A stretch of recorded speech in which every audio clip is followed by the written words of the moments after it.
Welcome to all of you in the United States and around the world. I'm Zakaria.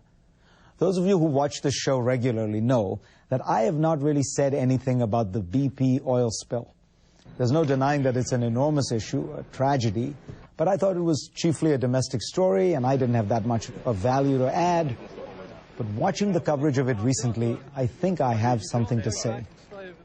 Have we all gone crazy? I don't mean you, I mean us, the media.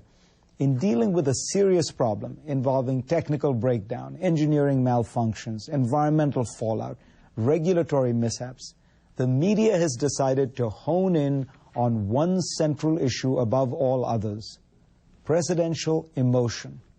The overriding need of the hour, we have decided, is not a cleanup plan, not a regulatory overhaul, not a new energy policy, but the image of the president visibly enraged. Take a look at these clips put together by Ben Craw of the Huffington Post.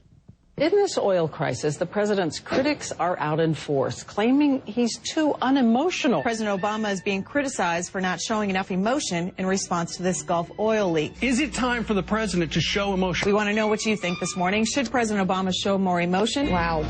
We've been talking a lot about whether or not the president is responding, emoting enough. Not showing enough emotion, enough connection. What do you think? Should President Obama be showing more emotion? More emotion. What do you think about showing more emotion? Think President Bush at ground zero with the firemen. Those are poignant moments that are forever emblazoned in people's heads, and that puts emotion in their hearts as well. It's head versus heart. This is a heady president, and people want heart. The American people want to feel that the president's connecting emotionally. What he had on when he was standing at the shoreline there. He had on fancy pants and a fancy shirt.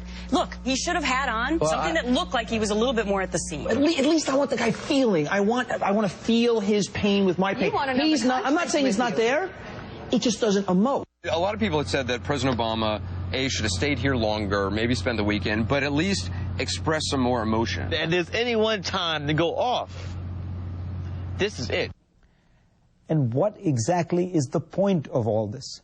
What purpose would be served by having the president scream or cry or whatever it is he is supposed to do to show emotion? Would it plug the hole?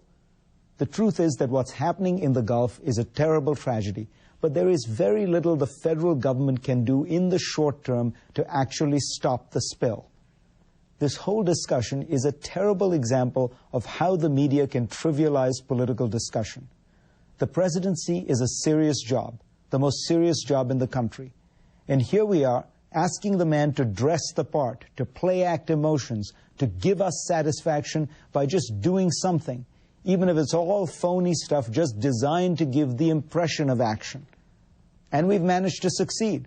We've managed to force the president to cancel his trip to Asia, demean himself by trash-talking about the CEO of British Petroleum, hold lots of pointless meetings and press conferences, have admirals give make-work briefings. The federal government is now consumed with pretending that it is doing something about a situation it actually can't do much about.